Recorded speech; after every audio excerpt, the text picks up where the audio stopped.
Jadi langsung aja kita masuk ke skill yang pertama, yaitu menulis. Sebelum lu mulai skip bagian part ini atau mulai exit dari video ini, karena ini menulis ya, gue juga bisa menulis, gue nggak pengen jadi penulis dan sebagainya. Menulis ya itu bukan skill komunikasi ya, ini bukan tentang lu harus nulis paragraf random atau apapun itu, tapi menulis itu adalah skill cara kalian berpikir. Karena kalau lu nggak bisa menulis dengan jelas ya, lu nggak bisa berpikir dengan jelas, lu harus belajar buat tulisan apa yang ada dalam pikiran lu, komunikasikan apa yang dalam pikiran lu ke kertas, ke dalam bentuk format tulisan. Ketika tulisan kalian itu berantakan, ketika lu nulis itu nggak terstruktur isinya, lu belum apa lompat-lompat kalimatnya, itu otak lu itu juga berantakan. Gue sendiri ya, gue pribadi juga punya aturan ya ke dalam semua bisnis lini gue ya, atau apapun ide yang gue punya dalam kepala gue. Itu kalau gue nggak bisa tulisin dalam satu kalimat dua kalimat ya, maka gue nggak bener-bener mengerti ya ide atau isi kepala gue itu kayak gimana sekarang. Orang yang bisa menulis lebih bagus itu bakal dapat uang yang lebih banyak pastinya. Karyawan yang bisa nulis lebih bagus emailnya, misal karyawan pengen propose ke bosnya tentang sesuatu gitu lewat email.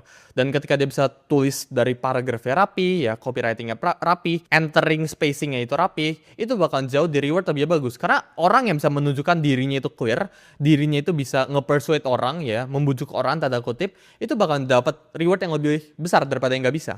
Ini actually di bawah dari menulis ya, tapi kan harus belajar buat belajar bahasa lebih banyak.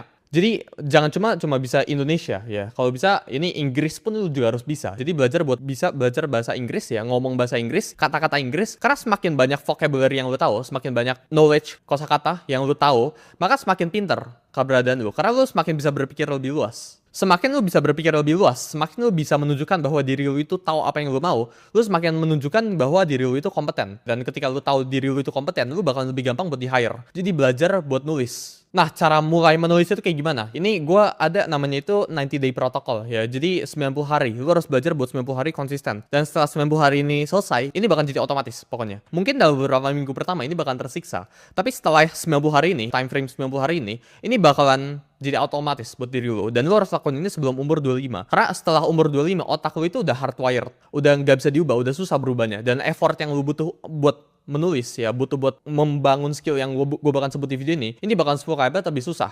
Jadi lu buat 90 hari ke depan, pilih salah satu skill yang gue bakal sebut dari satu ini dan bangun perlahan-lahan. Kalau lu pengen bisa menulis, lu belajar buat nulis apa yang ada dalam isi kepala lu 500 kata minimal contohnya selama 1 hari. Jadi lu siapin buku diary, gue pribadi dulu ada kayak gitu. Terus lu tulis apa yang terjadi hari ini gitu ya, pikiran lu itu apa gitu. Pokoknya lu tulis dalam paper. Terus lu baca lagi. Apa yang kurang, apa yang seharusnya berantakan gitu ya, lu bisa baca tulisan lu ini berantakan. Intinya ya, dengan kalian menulis ya, lu menunjukkan bahwa lu itu bisa berpikir. Ya, menulis itu bukan skill, kalian itu apa komunikasi atau apa, tapi menulis itu lu bisa berpikir, lu bisa menyampaikan